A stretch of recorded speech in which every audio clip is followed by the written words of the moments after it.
Hello, everyone. I hope that you're doing amazing wherever you are in the world. My name is Shikha, and I welcome you to my channel. As always, I'm going to be speaking about random issues and details about INFJs that I think are true. And so I'm not an expert, obviously. I'm an INFJ, so I'm kind of using my own life experiences. So if it doesn't resonate with you, then that's no problem. It doesn't mean that you're not an INFJ. It doesn't mean that I'm not an INFJ. It just means that we're two different INFJs. Just want to clarify that for anyone who's new to my channel.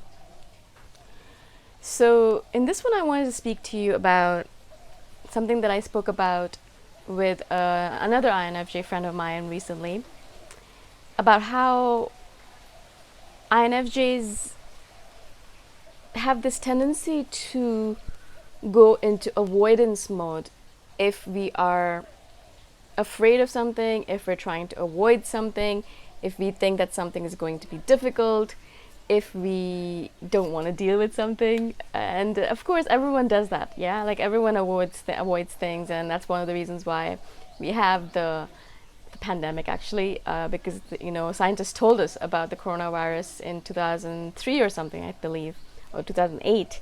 And of course everyone avoided that. Also, like, a lot of the reasons why we are overweight, or we're unhealthy, or we are not in the relationship that we want, or we don't live the life that we want, is because we avoid things. We pretend like things will just take care of themselves. Sometimes they do, sometimes they don't. So in a lot of cases they don't, so we have to obviously put in the effort ourselves. For example, if you are in debt and you ignore it and you don't look at it and you pretend like it doesn't exist, and you just like don't look at it and like just kind of peek at it from the corner of your eye, it's going to keep on growing unless you actually make a plan to pay it off and to improve your finances, improve your financial habits, and all of that stuff, right? And I've done this many times in my life with so many different things. Finances was definitely a big one for me, actually. For the longest time, I ignored my finances. I know a lot about finances and how to take care of my money because I read a lot about it.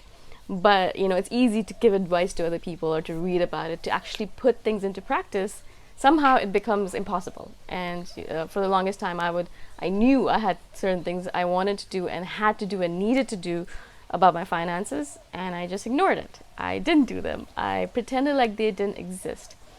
I put them into a corner in my heart, or put them into a box in the corner of my heart or my mind, and just pretended like everything was fine. Of course, everything was not fine. And then eventually I had to take care of it. And the interesting thing, of course, is that, I don't want to go back and say, what if I had done this and what if that?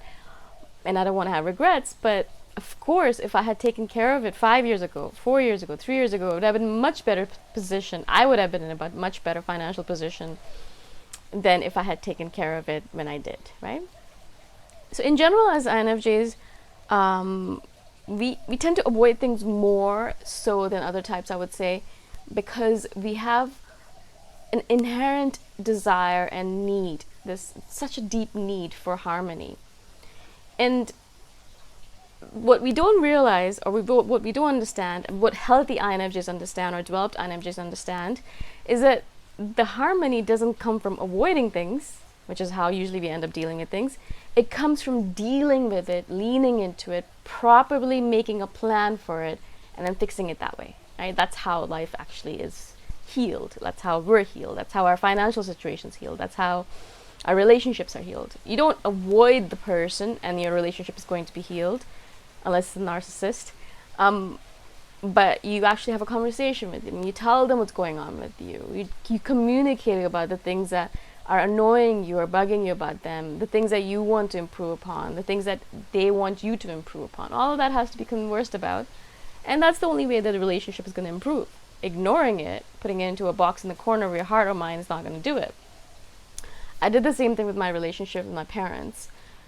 For the longest time, I knew that I wanted to live an alternative lifestyle, and they were unhappy with that. So instead of actually having a conversation with them and sitting down and saying, hey, I know you're unhappy, but I need you to trust me on this. I'm not an idiot. I know what I'm doing. I have thought about this. This is how I want to live my life.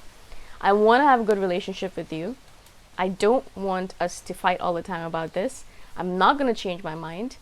And I know this is a good idea for me. Really trust me. If you don't trust me, then we're probably going to have an issue like this forever. But really, you should trust me because I know what I'm doing for myself. If I just had that conversation, I didn't. I've had it very recently, and they're getting all right, kind of all right with my lifestyle and getting comfortable with it. But I never had that conversation. I just avoided it. I pretended like, okay, fine, I guess we're just always going to be fighting about things. I guess we're always going to have this terrible relationship. I guess we're never going to be in harmony with each other. So our strategy to deal with harmony is to look away, to avoid it, to run away. That's why the door slam exists, right? That's why most other types, I think there are a couple others that do the same thing as us, but most other types will actually have a conversation with the person and deal with it directly. They will talk to you. They won't be like, all right, well, yeah, I guess this person did something to me and I can't talk to them about it, so I think the best situation here is to run away and never talk to them again. And never tell them that we're never going to talk to them again, and leave them feeling like in limbo, as if, okay, what happened? We were friends one day, we're not friends the next day. And not to say that I am good at this right now, or I'm better at it than you are. I am still struggling with it as much as you are, so that's why I'm talking about it, because it's so important that we realize that every single situation in our life needs to be dealt with face to face, head on, leaning into it. It's not going to resolve it by itself. Yeah. Now, of course, there are maybe some random one-off situations like narcissistic relationships. Perhaps in that situation, yeah, there's no point talking to the person. You're just gonna have to let them go and avoid them or pretend like they don't exist, because there's just no way to deal with them face to face in a proper manner. If you're dealing with a situation of abuse, of course, yeah, you're not going to deal with it face on. You're going to avoid the person. You're going to run away or hide or things like that. So there are, of course, one-off situations, but in most of the cases that we're dealing with, in fact, we have to deal with them face to face. So, for example, I would say anything to do with finances. This is a big one for INFJs. We have a hard time with it. Face it, head on. Like, don't ignore it. Deal with it, right? I figure out a plan and work with it. We're good at creating plans. So just create a plan for yourself, make it as automatic as possible, and just follow it. That's all you need to do. Same thing with relationships, create a plan, figure out what's going on. Why are you having issues over and over again? Why are you having the same issue with different people over and over again? At a certain point, you have to realize it's not them, it's you, right? If you're having the same issue over and over again, maybe you need to modify your relationship, your behavior, right?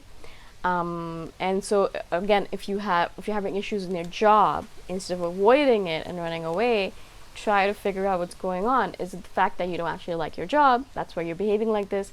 Or is it your boss that's a problem? Do you need to have a conversation with your boss or your superior?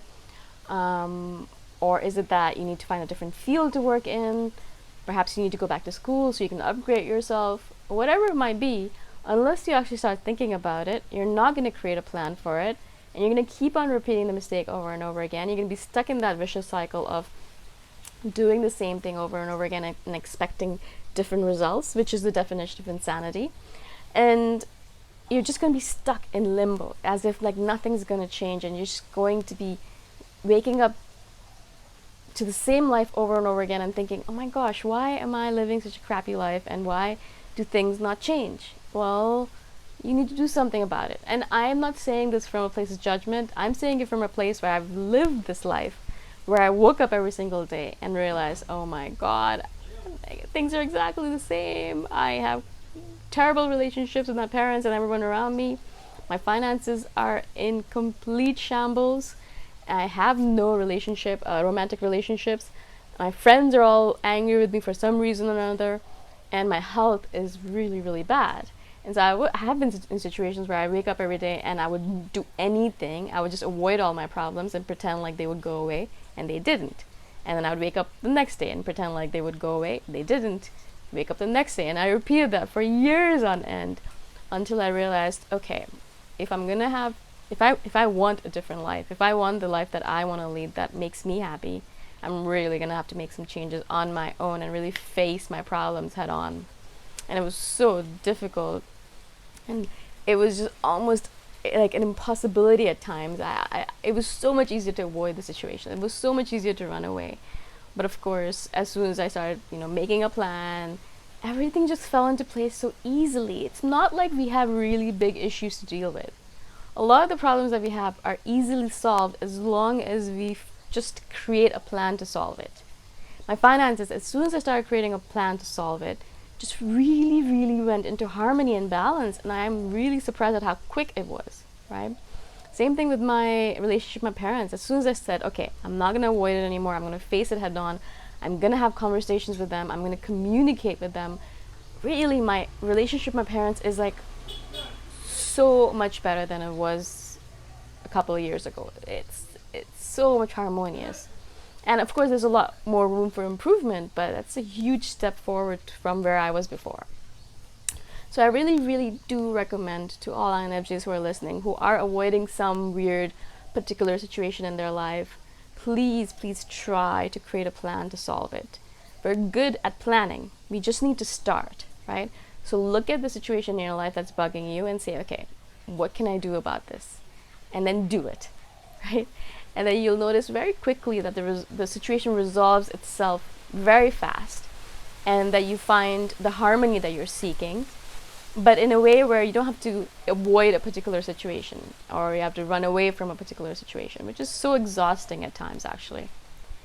So hopefully this helps. Hopefully this makes sense. And if you have questions for me, let me know. Again, I'm really grateful that you're all listening and subscribing. I appreciate your support. And I shall see you the next time. Bye.